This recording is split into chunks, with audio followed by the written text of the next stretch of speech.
जब मुसलमानों ने कृष्ण तेरी गीता जलानी पड़ेगी नाम का एक ग्रंथ लिखा और उसको छाप करके घर घर में बंटवा दिया, हर मदरसे में बंटवाया, हर स्थान पर उसको बांटा गया, तो एक भी हिंदू जाकर के नहीं बोला कि तुम्हारी हिम्मत कैसे हुई कृष्ण तेरी गीता जलानी पड़ेगी नामक तुमने ग्रंथ लिखा। मतलब हिंदुओं के आराध्य देव कृष्ण, लेकिन उनके बारे में क्या लिखा? कृष्ण तेरी गीता जलानी पड़ेगी। और उस पुस्तक में इन मुसलमानों ने क्या किया? कृष्ण जी के ऊपर इतने भद्दे लांछन लगाए इन लोगों ने, और एक भी हिंदू ने उस पुस्तक का जवाब नहीं दिया। एक भी हिंदू ने, एक भी कृष्ण के उपासक ने, एक भी कृष्ण की पूजा करने वाले ने उस पुस्तक का जवाब नहीं दिया। तो एक व्यक्ति खड़े हुए जिनका नाम था पंडित चमुपति एमए, उन्होंने कहा कि इन मुसलमानों ने इतनी गलत धूर्तता की है, हमारे भगवान योगेश्वर श्री कृष्ण के ऊपर गालियां दी हैं, उन पर लांछन लगाया, इनका प्रतिकार होना चाहिए, इनको जवाब देना चाहिए। तो उस पंडित चमुपति एमए ने भगवान श्री कृष्ण का असली चरित्र लिखा जिसका नाम था योगेश्वर श्री कृष्ण, और उसको बांटा गया। फिर उसने कहा कि तुमने तो हमारे भगवान श्री कृष्ण पर गलत लांछन लगाया, उनके बारे में झूठ बोल करके एक पुस्तक लिखी, अब मैं तुम्हारे मोहम्मद साहब पर एक सच बोल करके पुस्तक लिखूंगा, तुम्हारी हदीसों और तुम्हारे कुरान के प्रमाणों के आधार पर लिखूंगा। और उस पंडित चमुपति एमए ने एक पुस्तक लिखी जिसका नाम था रंगीला रसूल। अब उसको छापे कौन? एक भी पब्लिशिंग हाउस सनातन धर्म के नाम पर चलने वाला, धार्मिक पुस्तकों को छापने वाला, उस पुस्तक को छापने के लिए तैयार नहीं हुआ। तब लाहौर में एक प्रकाशन चलता था, एक पब्लिशिंग हाउस चलता था जिसका नाम था राजपाल एंड सन्स। महाशय राजपाल उसको चलाते थे। महाशय राजपाल ने कहा, पंडित जी मैं आपकी पुस्तक रंगीला रसूल को छापूंगा। तो पंडित चमुपति एमए ने उनसे बोला कि पुस्तक तो छाप दो पर लेखक का नाम नहीं देना, क्योंकि लेखक का नाम दोगे तो समझो सजाए मौत। अब आप सोचेंगे पंडित चमुपति एमए ने जब हदीसों और कुरानों के आधार पर लिखा तो काहे की गुस्ताखी?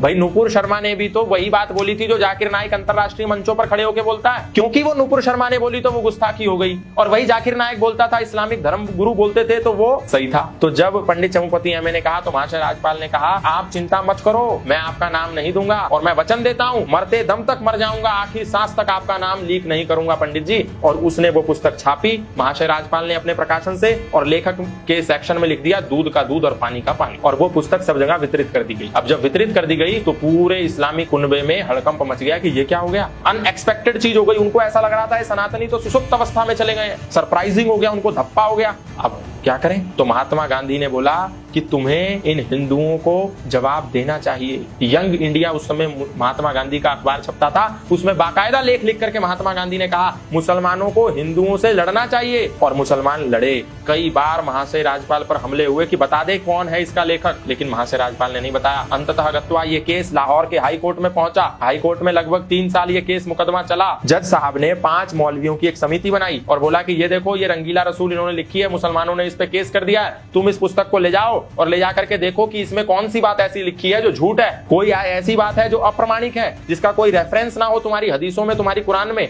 तो सारे मौलवी उसको ले गए, उस पर शोध किया गया, बोले एक भी बात ऐसी नहीं है जो झूठ है। मौलवियों ने यह स्वीकार किया कोर्ट के अंदर, और बाइज्जत महाशय राजपाल को बरी कर दिया गया। अब जब छोड़ दिया गया तो महात्मा गांधी ने फिर यंग इंडिया में लिखा कि यदि न्यायिक व्यवस्था देश की तुम्हें न्याय नहीं दे सकती तो तुमको न्याय को, कानून को अपने हाथ में लेना चाहिए। उसके बाद महाशय राजपाल की लाहौर में चाकू घोंप घोंप कर हत्या कर दी गई। तो कहने का तात्पर्य ये है कि सनातनियों के कृष्ण को ये लांछन देते हैं तो सनातनी चुप पड़े रहते हैं, लेकिन यदि इनके ही बात को सच किसी ने उजागर कर दिया तो इन सबके पेट में दर्द हो जाता है। और सनातनी लोग फिर आर्य समाज को गाली देते हैं, बोलते हैं आर्य समाज तो मूर्ति का खंडन करता है, आर्य समाज तो कृष्ण को नहीं मानता, आर्य समाज तो हनुमान को नहीं मानता, आर्य समाज तो मंदिरों का विरोध करता है, आर्य समाज तो श्री राम का विरोधी है। भाई आर्य समाज यदि श्री राम, श्री कृष्ण, हनुमान का विरोधी होता तो कभी भी योगेश्वर भगवान श्री कृष्ण का सच्चा चरित्र ना लिखता। महाशय राजपाल एक आर्य समाजी थे, कोई हिंदू नहीं आया, फिर कोई पौराणिक नहीं आया, कोई पंडित जी नहीं आया, कोई पुजारी नहीं। मैं किसी का विरोधी नहीं हूँ, लेकिन मुझे इस बात से दुख होता है कि जब लोग कहते हैं कि आर्य समाज तो सनातन धर्मियों का शत्रु है। जब हैदराबाद के निजाम ने मंदिरों में हैदराबाद में ताले लगा दिए तो एक भी मंदिर का व्यक्ति पूरे देश से एकत्रित होकर नहीं गया कि वहां जाकर के हम युद्ध लड़ेंगे और मंदिरों के निजाम के आगे लड़ाई लड़कर अपने मंदिरों के ताले खुलवाएंगे। आर्य समाज गया, स्वामी महात्मा नारायण स्वामी गए और जाकर के हैदराबाद के निजाम को घुटने पे टेका और मंदिरों के ताले खुलवाए। किसने? आर्य समाज ने। पर आर्य समाज को क्या करते हैं, सब लोग गाली देते हैं, बोलते हैं मंदिरों के विरोधी हैं।